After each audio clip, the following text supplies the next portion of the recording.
Hello everybody, it's Drew from Langlois Vital Nutrition Center here with you. Thank you so much for watching.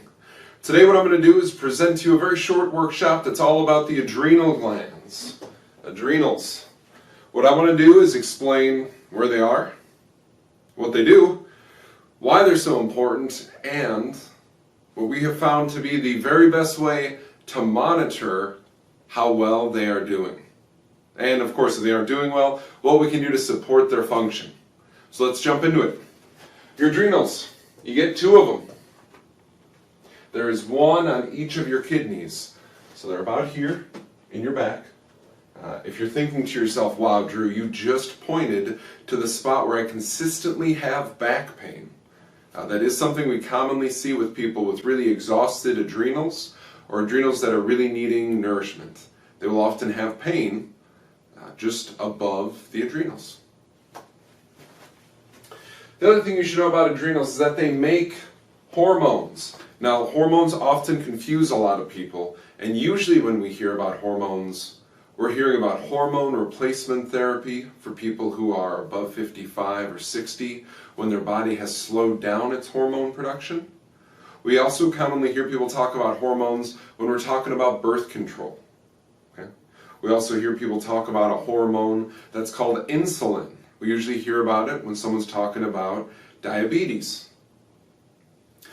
All of those are hormones, and there are some other hormones that the adrenal glands are responsible for making. Now, I want to talk about what those hormones do, but first I want to explain hormones a little bit better. And what I'm about to say is true about hormones related to menopause or andropause, hormones related to diabetes. What I'm about to say is related to hormones in general.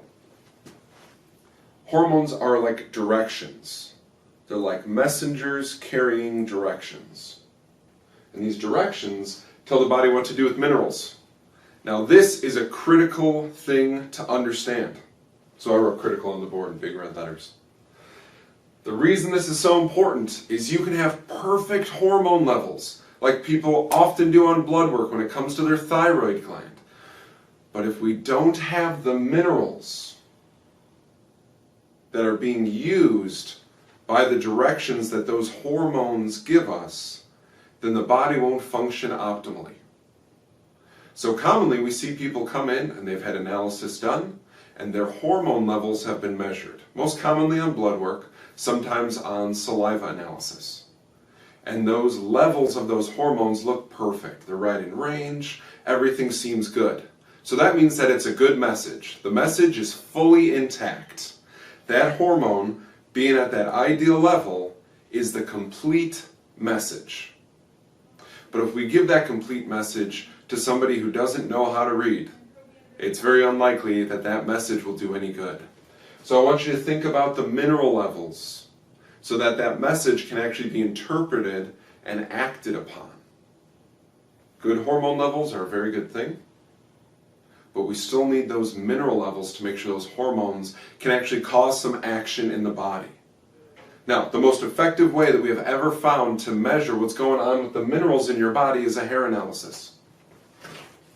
I have an example of one here. What we know are the most important minerals for adrenal function are sodium, potassium, and magnesium. And on a hair analysis, here's just a sample one, it's a random one. You get a chart that is explaining the levels of those different minerals. So when those levels aren't ideal, I don't expect the hormones to be fully effective.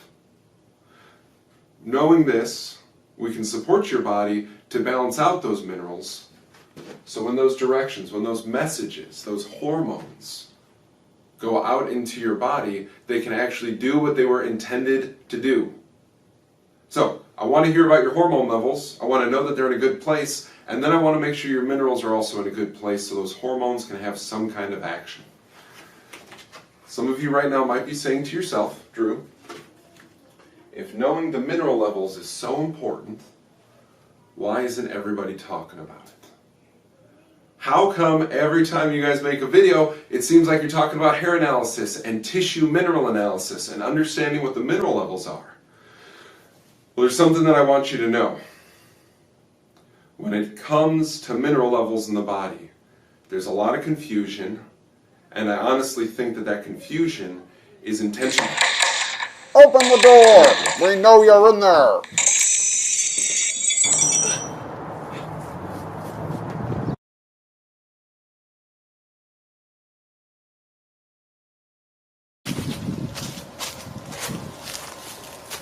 Oh, good. You're still here. They kicked in my door. They thought I was trying to say that hormone tests are worthless. It's not at all what I'm saying.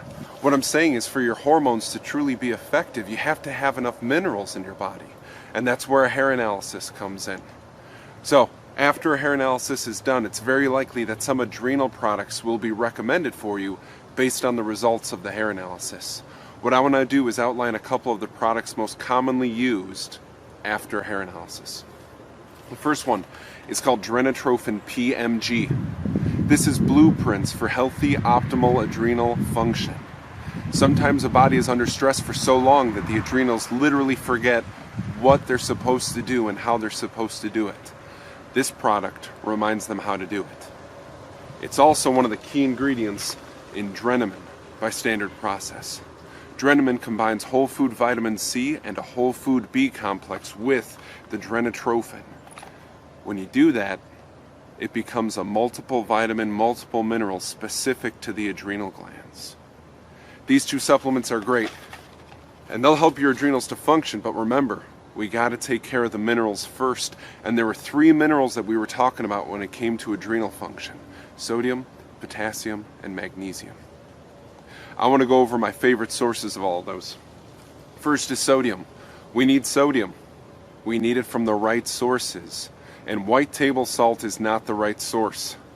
My favorite salt source, my favorite sodium source, is Premier Research Labs pink salt.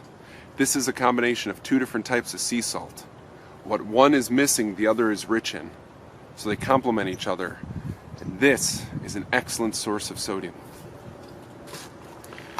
My favorite whole food potassium source in a supplement form is the Organically Bound Minerals by Standard Process.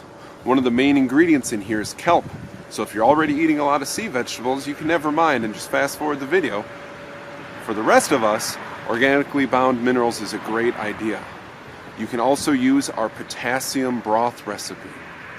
That broth is rich in potassium. Please contact us if you need that recipe. And the third mineral, but certainly not the least important, is magnesium. I only have 2 supplement forms of magnesium that I recommend: the magnesium lactate by Standard Process and magnesium glycinate by Langlois. These 2 forms of magnesium are easy for the body to use, and the less effort a body needs to use to have a supplement work, the better. So, my time is up. I have to keep moving. The next time you see me, it'll be from another undisclosed location. And until I see you again, stay nourished and Godspeed.